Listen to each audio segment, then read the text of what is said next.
शासकीय औद्योगिक प्रशिक्षण संस्था मोहोळ, सर्व शिक्षक वृंद, माझे लाडके विद्यार्थी आणि मंचावरील उपस्थित सर्व मान्यवर, आदरणीय उज्ज्वलभाई कोठारी, किरणभाई कोठारी, बालचिम सर असतील, कोळेकर सर असतील, कांबळे सर, नवीन आलेले तुमचे प्राचार्य आणि आता उगवत्या शैलीने आपल्याला मंत्रमुग्ध केलेले तुमचे मावळते प्राचार्य ओंबासे सर, सर्व सहकारी, या सर्वांना मी सविनय सप्रेम नमस्कार करतो. कार्यक्रमाची खरंच थोडासा उशीर झालेला आहे आणि ऊनही जरासा आहे, परंतु मला तुमच्याशी बोलणं खूप गरजेचं आहे. ही लॅब मला असं वाटतं की का वेगळ्या अर्थानं आपल्याला घ्यायची, कारण इलेक्ट्रिशियनचं मी आता सरांशी चर्चा करत होतो. इथं आता इलेक्ट्रिशियन ट्रेडचे कोणी विद्यार्थी आहेत का? इलेक्ट्रिशियन ट्रेडचे विद्यार्थी आहेत का? जसं आता सोन्याला भाव आलाय मित्रांनो, सोन्याला भाव किती आलाय? 1 लाखाच्या वरती आलाय. तसा भाव या आता तुमच्या ITI पोरांना आलाय. म्हणजे जिथं जाऊ तिथं ITI चा मुलगा आहे का?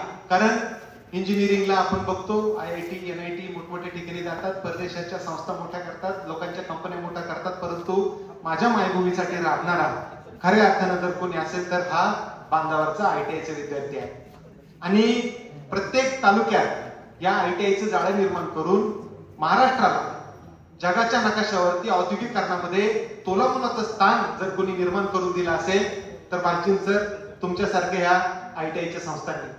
लाखो विद्यार्थी आज ITI च्या माध्यमातून पास होतात आणि औद्योगिकरणाला त्यांच्यासारखी जोड देणारं वेगळं असं विश्व नाहीये.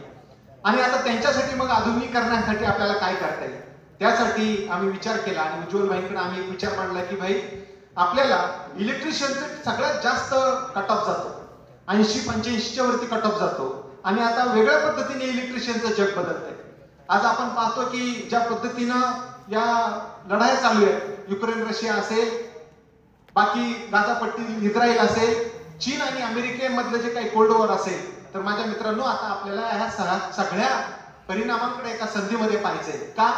कारण चीनकडे जाणारा हा जो काय मॅन्युफॅक्चरिंगचा ओघ आहे तो आज ना उद्या भारताकडे खूप जास्त प्रमाणात येणार आहे. आणि चीनच्या फक्त 5% जरी मॅन्युफॅक्चरिंगचा भार आपल्याकडे आला तर मला असं वाटतं की माझ्या लेकराच्या प्रत्येक अंगणासमोर 4 व्हीलर उभी राहील इतकं काम आपल्याला मिळणार आहे. प्रचंड अजिबात फक्त हे करण्यासाठी तुमचे हात, तुमचं डोकं हे सगळं या ज्ञानग्रहणामध्ये लागलं पाहिजे. जर आपण मोबाईलमध्ये, रील्समध्ये, फेसबुकमध्ये अडकलो तर ही संधी दुसरीकडे निघून जाईल. आर्टिफिशियल इंटेलिजन्सने आपल्या भोवती खूप मोठी भीती निर्माण केली आणि दुसरीकडे ती आता एक संधीमध्ये रूपांतरित होते. जर्मनीला, मी आता जपानला जाऊन आलो, त्यांना काय पाहिजे? कुशल मनुष्यबळ पाहिजे. जपानला कुशल मनुष्यबळ पाहिजे, जर्मनीला पाहिजे, रशियाला पाहिजे, सगळ्यांना कुशल मनुष्यबळ पाहिजे, पण कोणाकडेच मुलं नाहीये. जपान म्हातारा होतोय, चीन म्हातारा होतंय, जर्मनी म्हातारा होतंय आणि माझा भारत हा सळसळत्या तरुणांचा शिवप्रेरणेनं असा अखंड जन्माला आलेले सुंदर सह्याद्रीच्या कोपऱ्यामधून फिरणारा कष्टाळू देश, कष्टाळू ही माझा युवा आहे. आणि त्यांना जर या तंत्रज्ञानाची जोड मिळाली तर मला असं वाटतं की भारताला आता महासत्ता होण्यापासून कोणी रोखणार नाही. त्याच्यामुळे माझ्या मित्रांनो मला असं सांगायचं की आता तुम्ही आता सरस्वतीची आराधना केली पाहिजे. तुम्ही आता मोबाईलमध्ये व्हॉट्सअप फक्त रील्स किंवा फेसबुक, इन्स्टावरती न राहता माझा युट्यूबचा वापर माझ्या शिक्षणासाठी कसा करता येईल. ChatGPT सारखं तुम्हाला खूप मोठं अस्त्र मिळालं, त्या ChatGPT मध्ये तुम्ही तुमच्या शिक्षणाचा भार उचलला पाहिजे. जे तुम्हाला शिक्षकांना प्रश्न विचारायची लाज वाटते ती प्रश्न तुम्ही तुमच्या मातृभूमीमध्ये तुमच्या ChatGPTला विचारा. इलेक्ट्रिकल म्हणजे काय, वायरिंग कशी असते, मशीन्स काय असतात, ह्या सगळ्या तुम्हाला आवडणाऱ्या, तुम्हाला ज्या काय मनातलं कुतूहल आहे तुम्ही त्या ChatGPTला सांगून तुमचं शिक्षण पूर्ण करू शकता. मी आता भारतातली पहिली एक डिजिटल स्कूलची लॅब बनवली ज्याच्यामध्ये 1ली-2रीची पोरं ह्या इलेक्ट्रिकलच्या कन्सेप्ट शिकतात, IoTच्या कन्सेप्ट शिकतात, रोबोट शिकतात आणि CAD शिकतात. आता हे मला असं वाटतं की वारं तुमच्याकडे आलं पाहिजे. तुम्हाला आता टिपिकल लेबर म्हणून किंवा कामगार म्हणून नाही करायचं, आता तुम्हाला टेक्निशियन म्हणून काम करायचंय, तुम्हाला प्रोग्रामर म्हणून काम करायचंय. म्हणून ही लॅब जी काय मित्रांनो मी केली आहे, त्या उज्ज्वलबाईंनी आम्हाला खूप मोठा आशीर्वाद दिला. मला असं वाटतं की भाई ही महाराष्ट्रातली अशी पहिली एक लॅब आहे की ज्याच्यामध्ये सिम्युलेशन तंत्रज्ञान आले. आणि त्या सिम्युलेशन बरोबर जगातली सगळ्यात टॉपची जी काय स्नायडर नावाची कंपनी आहे, त्या स्नायडर नावाच्या कंपनीचं तंत्रज्ञान आपल्याला इथे मिळालेलं आहे. त्याच्यामुळं जर तुम्ही वायरिंगचा कन्सेप्ट त्या स्नायडर वरती शिकला, तुम्ही सिम्युलेशन वरती शिकला आणि तो जर तुम्ही कोर्स पूर्ण केला, तो जर तुम्ही सर्टिफिकेशन पूर्ण केलं, तर तुम्हाला 5-25 नाही 50-60 हजाराची वरती पगार मिळाल्याशिवाय राहणार नाही.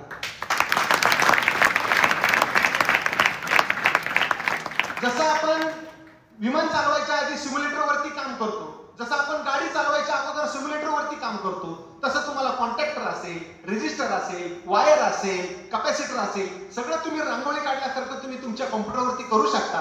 तुम्ही सर्किट बांधू शकता. मग स्टारचं कनेक्शन कसं करायचं, डेल्टा कनेक्शन कसं असेल, बीएफडी तुम्हाला पीएलसी बरोबर कसं जोडायचं आहे, हे सगळं ज्ञान तुम्हाला कॉम्प्युटरवरती करता येईल. आणि हे सगळं तुमचं ज्ञान तुम्हाला कॉन्फिडन्स आल्यानंतर तुम्ही त्या स्नायडरच्या किटवरती, जी फ्रान्सची सगळ्यात मोठी कंपनी आहे, तुम्ही जर ते जर तुम्ही केलं तर मला असं वाटतं की तुमचं करिअर खूप उज्ज्वल होईल.